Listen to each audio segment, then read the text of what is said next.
Ini hanya Allah turunkan untuk umat Nabi Muhammad SAW. Catat ini ya. Dan saya belum pernah bagi dimanapun yang ini, yang versi lengkapnya.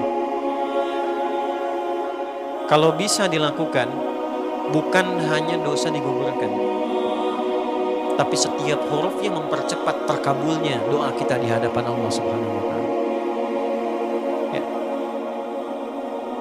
Ada 2 surah di dalam Al-Quran yang bila 2 surah ini dibacakan, itu setiap hurufnya dihitung bisa berpotensi menggugurkan dosa sekaligus mengabulkan doa-doa yang dimintakan. Sepanjang doa itu baik untuk urusan dunia akhirat kita. Kalau salah satu kurang baik, diperbaiki oleh Allah. Misal dunia baik tapi akhirat tidak, maka diperbaiki oleh Allah kepada yang lebih baik. Surat pertama Al-Fatihah, surah kedua Al-Baqarah. Sebelum doa baca tuh Al-Fatihah sama Al-Baqarah. Tapi Al-Baqarahnya tidak dari ayat yang pertama, kepanjangan.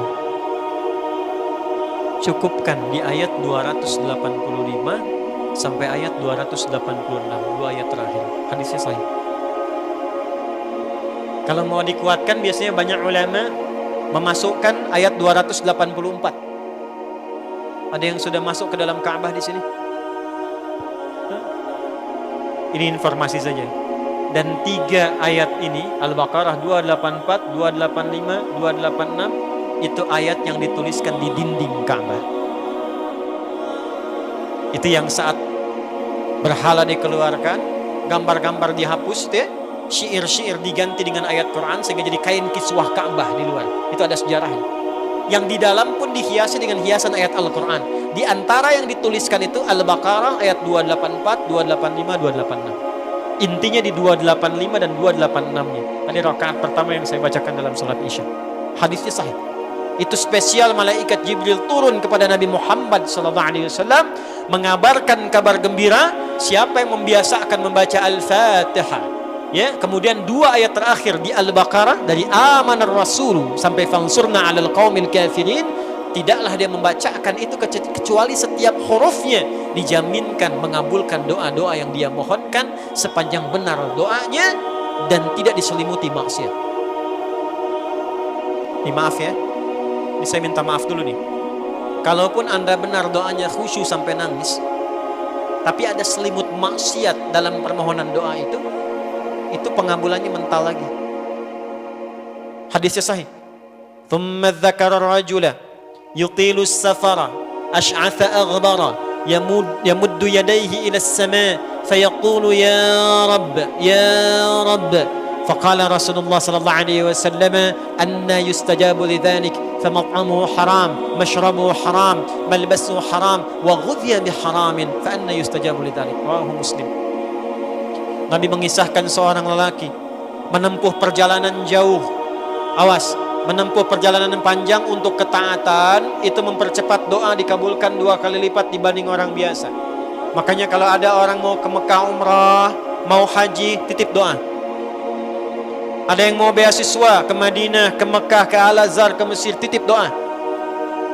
Saya biasanya kalau mau berangkat umrah, Ustaz titip doa, ayo tulis banyak. Nggak saya baca. Saya simpen aja, ntar dekat Ka'bah, ya Allah engkau maha mengetahui. Ya, mohon kabulkan semua doa-doa ya dari teman-teman jamaah yang dititipkan dalam kertas yang telah mereka tuliskan itu. Simple Pak, daripada capek kita bacakan satu-satu. Dan alhamdulillah biasanya ya insya Allah terkabul. Insya Allah. Itu perjalanan jauh. Nah orang ini menempuh perjalanan untuk sekedar berdoa. Safar. Ya, safar yang baik. Kemudian yang kedua, yamuddu yadaihi ilas sama, dia mengangkat tangannya ke langit. Ini saya tidak bermaksud mengajarkan ya, cuma menunjukkan prakteknya begini nih. Ada yang bisa bantu saya nggak, satu orang maju? Cepat. Yang depan aja, depan. Jazakallahu khair. Mohon pegangkan mic sebentar. Kasih ya. Lihat sini. Nah, ya, jazakallahu.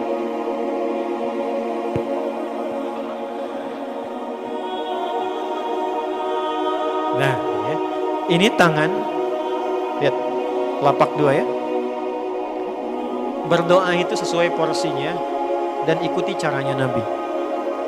Kalau doanya formal dalam sholat dan diikat dengan gerakan, jangan kreatif. Ikuti seperti Nabi yang contohkan. Misal dalam sholat, shollu kama ra'aitumuni usolli. Sholatlah seperti kalian melihat aku sholat. Nanti ada 3 posisi atau sampai 4 posisi dalam sholat yang mempercepat terkabulnya doa. Posisi puncaknya sujud. Hadisnya sahih, inna ma aqrabal abdi min rabbih wa huwa sajidun fa aktsirud doa. Keadaan terdekat antara hamba dengan Rabbnya adalah saat sujud, maka perbanyak doa saat sujud. Tangannya posisi sujud begini, menempel. Jadi nggak usah begini. Oke? Nah, ini di luar sholat. Di luar sholat, kalau berdoa tangan begini, lihat baik-baik ya. Ini kitabnya agak banyak, bahasanya panjang. Saya berikan yang simpelnya saja ya. Baik. Ini kan teman-teman telapak yang kanan, yang kiri ya. Padukan begini. Ya. Lalu setiap Anda kan pasti punya garis yang kanan dengan garis yang kiri. Ada kan? Itu membentuk keseimbangan. Oh, ini bukan ilmu otak-atik ya. Ini ada sanadnya nih. Pertemukan 2 garis itu sehingga seimbang tangan ini. Tuh. Ini masalah sederhana tapi poinnya penting sekali. Sudah? Cara yang pertama begini. Ini di luar salat dan bukan dalam posisi saat istisqa, saat minta hujan. Begini. Sudah? Pertemukan. Lalu letakkan sejajar dengan dada di sini. Ya. Jadi kalau dada itu ini posisinya, ini nahar di sini. Ini ada rongga dari bagian atas dengan perut, ada rongga kosong. Nah ini yang disebut dengan sodrun di sini. Ya, kalau kita meletakkan telapak tangan saat sholat begini, letaknya di sini. Yang ini perut, yang ini nahar. Doa itu di sini. Jelas? Semakin kita memohon dengan lebih sangat, naikkan sedikit begini. Sudah? Kalau istisqa minta hujan agak lebih tinggi ke atas. Nah ini cara mengangkat yang standar di sini untuk memohon. Jelas? Oke, jazakallahu khair. Nah ini orang ini dia mengangkat tangannya. Jadi melakukan perjalanan jauh, mengangkat tangannya, yamuddu yadaihi ilas sama. Orang yang berdoa dengan mengangkat tangan itu dijawab doanya oleh Allah lewat keterangan Nabi SAW. Itu bisa kamakala 2 kali lebih cepat dibandingkan dengan orang yang tidak mengangkat tangan saat berdoa. Jadi Anda cuma sekedar doa dengan mengangkat begini, itu lebih cepat potensi dijawabnya dengan mengangkat doa. Ada seorang bertanya pada Nabi SAW, hadis sahih, ya Rasulullah, bagaimana pendapatmu dengan seseorang yang meminta kepada Allah dengan mengangkat tangan atau kamakala? Lalu Nabi mengonfirmasi, bertanya balik, bagaimana kalau ada seseorang memohon kepada Anda dengan mengangkat tangannya? Pak, tolong Pak, tolong Pak, tolong. Gitu kan? Di depan rumah Anda 1 jam begitu Pak, tolong Pak. Kira-kira Anda beri atau tidak? Minimal kalau Anda nggak punya kemampuan, Anda referensikan atau beri sesuai kemampuan Anda kan? Angkat tangannya. Dia jawab, saya malu kalau nggak ngasih. Apa kata Nabi? Innallaha hayyun karimun. Allah itu lebih punya sifat peka untuk merasakan malu pada hambanya kalau dia tidak memberi ketika hambanya mengangkat kedua tangannya. Nah, nanti ada beda-beda posisi. Saat khatib Jumat misalnya 1 begini untuk khatib. Makmum mengangkat 2 tangan. Yang ketiga dia mengatakan ya Rabb, ya Rabb. Asmaul Husna. Doa yang dibuka dengan Al-Asmaul Husna itu dijawab 2 kali lebih cepat dibandingkan dengan doa yang langsung dimohonkan kepada Allah. Itu perintah. Tahu Nabi Zakaria? Nabi Zakaria apa ujiannya?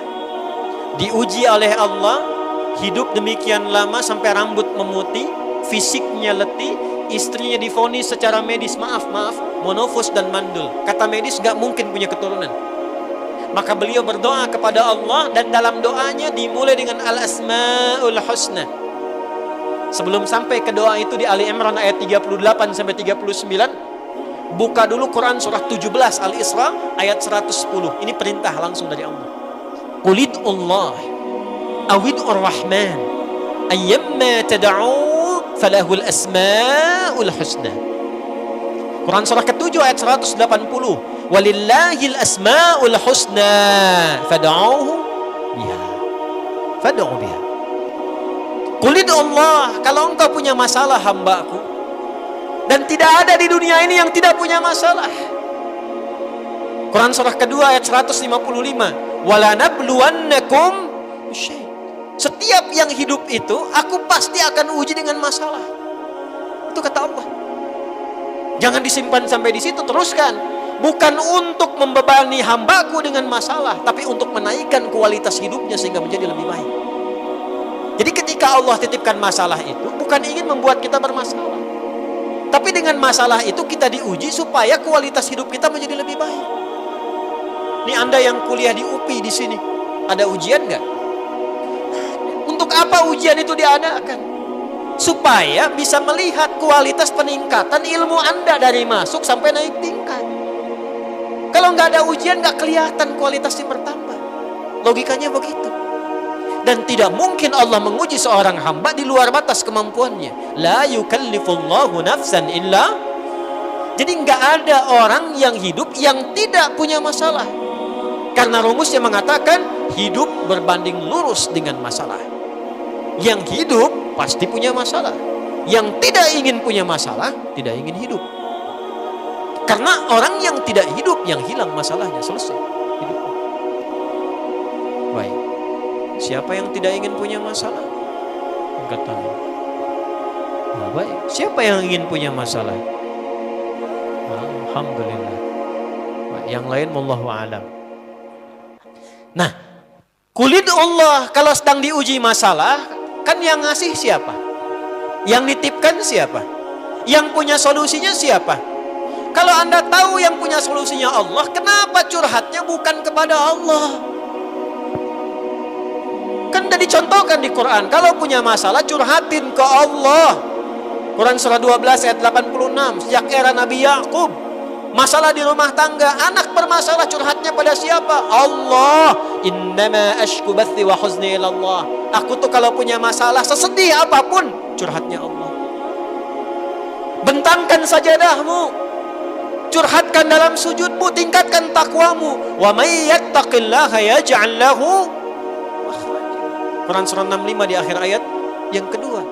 Bentangkan sajadahmu, curhatkan, habiskan dalam sujudmu, keluarkan tangismu. Sehingga bebannya jadi ringan. Walaupun solusi belum datang, hatinya sudah tenang. Yang diperintahkan panjangkan sajadahmu, bukan panjangkan statusmu. Kita sudah tahu ayatnya, paham ketentuannya, tapi kenapa prakteknya ditumpahkan di Instagram, di Facebook, bikin vlog di YouTube, hanya untuk curhat saja. Dan ironinya dalam hal yang demikian tahu yang menyelesaikan Allah. Sekarang tambah bonus, aminkan ya. Yang mengaminkan doa ini mudah-mudahan dihilangkan masalahnya. Puguma mana nanti bermasalah keneh di dia ya. Itu gimana kumaha teh? Paham? Curhatkan sama Allah. Nah, bagaimana mintanya? Sebut namanya ya Allah. Awinur Rahman. Kalau kita ingin minta lebih cepat, minta dengan kelembutan Ar-Rahman. Rahman itu bisa disebut namanya ya Rahman, bisa cari cara mintanya yang paling lembut, yang menyentuh. Allah senang dengan kalimat yang menyentuh. Misal ya. Kembali ke Nabi Zakaria tadi. Quran surah 3 ayat 38. Hunalika da'a Zakaria rabbah qala rabbi habli min ladunka dzurriyyatan thayyibah innaka sami'ud du'a. Ya Allah, hamba-hambamu itu telah menghukumi aku dan istriku tak akan mungkin punya keturunan. Sedangkan engkau yang maha pemberi tanpa punya batasan. Mereka mengatakan istriku punya keterbatasan. Maka aku memohon kepadamu yang pemberianmu tak ada batasan. Mohon ya Allah anugerahkan keturunan dari sisimu saja ketika mereka mengatakan tidak mungkin itu punya. Sungguh engkau yang maha mendengar doaku ya Allah. Perhatikan, kalau kepada yang maha mendengar saja tidak terkabulkan, mohon tunjukkan kepadaku saat ini dengan cara apa lagi dan kepada siapa lagi aku mesti memohon. Itu dalam banget. Ya Allah, Engkau perintahkan aku berikhtiar mencari kerja, aku lakukan. Engkau perintahkan mengeluarkan keringatku dengan cara yang halal, aku kerjakan ya Allah. Engkau perintahkan aku jauhi yang Engkau larang, aku lakukan ya Allah. Sekarang aku telah berikhtiar, dari sejak keluar aku telah menunaikan sholat subuh seperti yang Engkau maha mengetahui. Dan menjelang malam aku mengadukan bahkan di rumahmu ya Allah, hanya untuk sesuap nasi bagi istri dan anakku dari yang halal itu. Aku telah melakukan apa yang Kau perintahkan. Aku hanya memohon apa yang telah Kau janjikan. Kalau dengan semua ikhtiar yang aku kerjakan sampai detik aku bersujud di hadapanmu di rumahmu ini belum Kau kabulkan, mohon tunjukkan kepadaku di malam ini ya Allah, dengan cara apa lagi mesti aku memohon kepadamu. Pernah enggak begitu mintanya? Itu rahmat.